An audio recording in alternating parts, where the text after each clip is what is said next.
Good morning, Philippines. And then a shout out to my friend Justin at Critter Republic.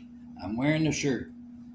So, anyway, I want to talk to you about another blogger that I follow occasionally and see bits of his videos who is worthwhile, and then go on to discuss about why you have to understand uh, the economic uh, poverty in the mindset of your Filipina. So, let's have a look.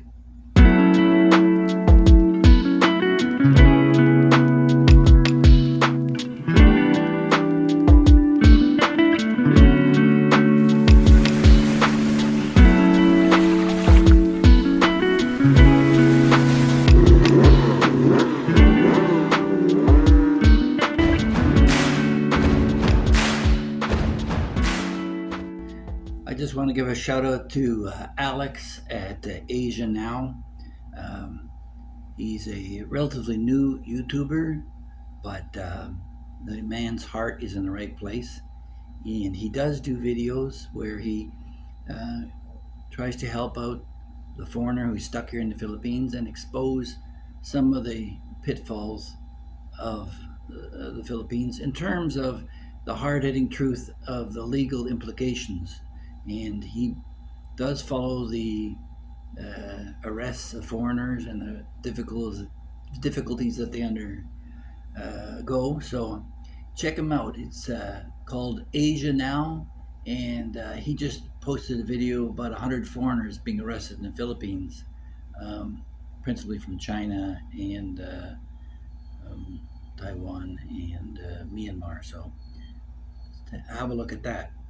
And now, onto our main topic here, which is understanding the reality of dealing with your Filipina in financial matters. I've done other videos like Before You Budget, which you can take a look at here, and the stories of dealing with life in the Philippines. But first of all, you have to understand the mindset of the Filipino. Um, Basically, they have a live for today attitude, and they see everything as a common pot. You know, a lot of people in the West romanticize socialism and communism, how if we could all be neighborly and friendly and la da da. But we older folks, or maybe some of us who've been uh, confronted with the realities of life a little sooner, realize that there's always greed out there and people will go after the vulnerable. And that's in part and parcel of the reasons why many of the scam centers, these call-in centers, and that you find are in Southeast Asia, in places like uh, the Philippines, India, Thailand, where the poor people are taken advantage of to exploit foreign uh, banks and consumers. So, when you're brought up in a country that has an abundance for centuries and is brought up in a tribal scenario, imagine you're on an island, one of 7,000 plus islands, and each one of those islands has its own community. And if you were to uh, do something so horrific to be expelled from your island, you could just go to another island and maybe struggle there and maybe be accepted by another community. And you'll see some of that in today's financial realities because they have fixers who try to uh, make you fall into line and have them arrange your life for you. And one of the things that they'll do is they'll uh, try to hook you into a 5-6 scheme where if you borrow 5,000 pesos, you pay 6,000 pesos back at the end of the month. So this is financial usury, and eventually, when people are overburdened by it, what they do is they go to another island, and maybe they've got relatives in Luzon or Mindanao, and they go there. Now, similarly, there's a law in the Philippines that if you were to catch your spouse in bed with another person, there's a window of opportunity there where you can physically kill your spouse and you will not see a jail sentence because adultery is a crime in the Philippines. And that act, although it's not illegal, you will be expelled from your island. So you'll end up killing your spouse and you'll go to another island. Again, another way to escape the repercussions.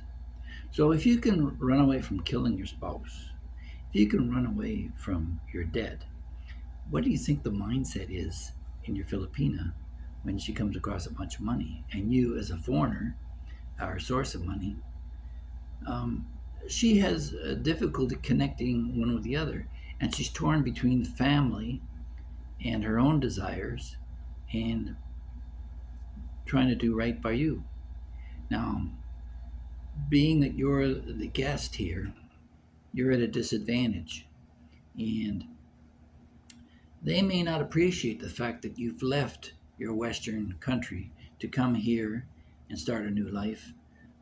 Although they say the island speaks English, very few of them do, unless to accommodate you. They'll speak their Visayan, their Cebuano, their Tagalog, whatever their local dialect is.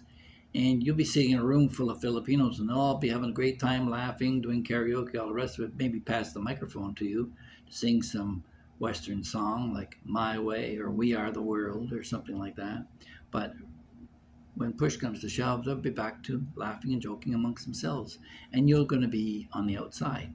Now, unless you're inclined as a lone wolf to be able to cut your own path and not let this bother you, if you're a sensitive type, this could really bother you. So that might be an issue if you're looking at maybe marrying a Filipina and spending the rest of your life here in the Philippines. I've been here 14 years off and on, and we did do a year in Canada, and she experienced huge homesickness, and we ended up returning to the Philippines, and now we're living here. But occasionally I do miss things about Canada.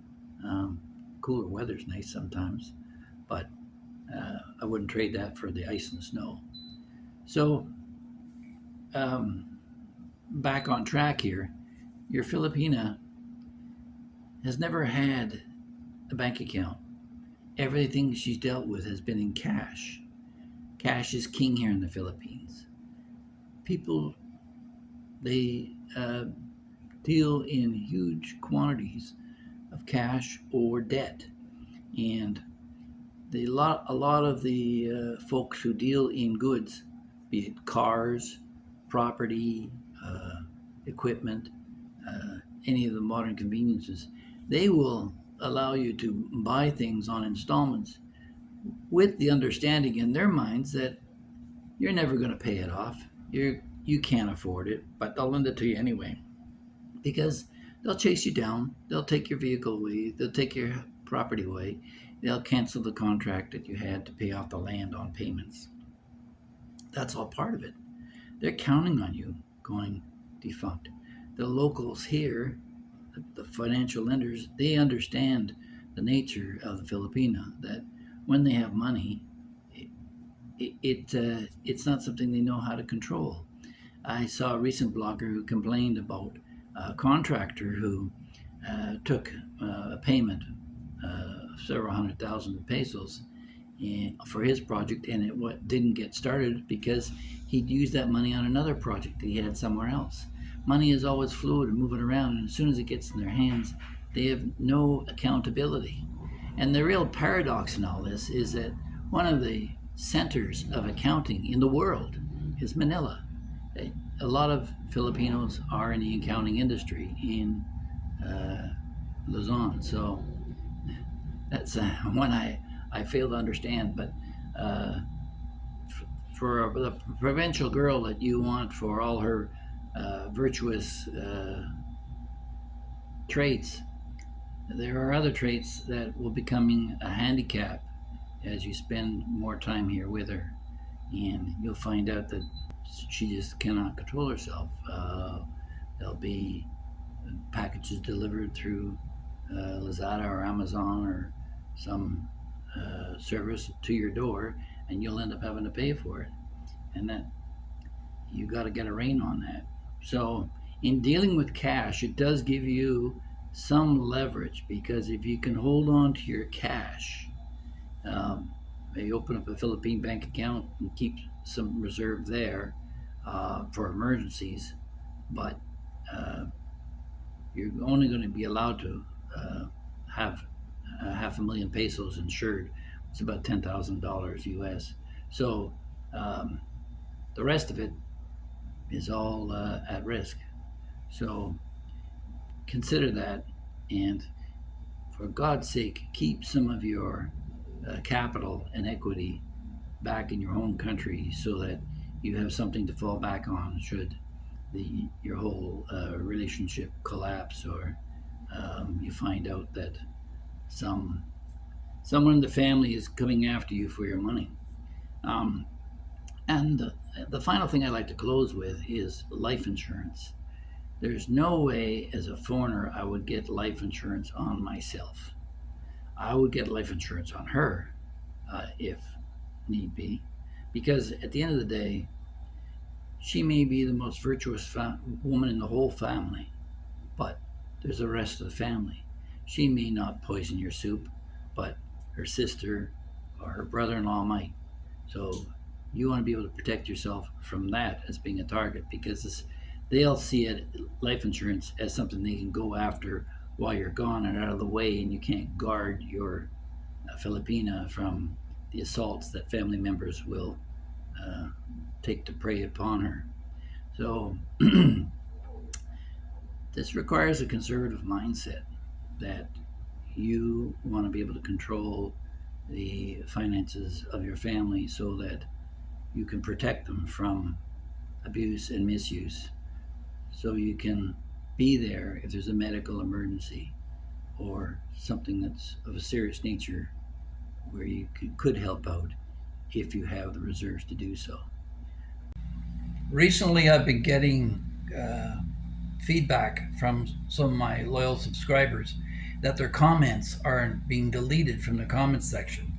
Trust me, it's not me. It must be YouTube. Um, my channel is being targeted because I am a truth sayer, in my view, and I see things and say things as I see them. And this doesn't always go in accordance with what YouTube may want me to express. So if you're seeing this video, you might be one of the lucky few. And your comments are appreciated. If you find that they're not coming through on YouTube, you can reach me at philcartmel@gmail.com, and I'll certainly be looking for them. So thanks again to all the loyal subscribers. Thank you so much for your interest and support. And like my boy likes to say, please like, share, and subscribe. Thanks for watching. Please hit the notification bell.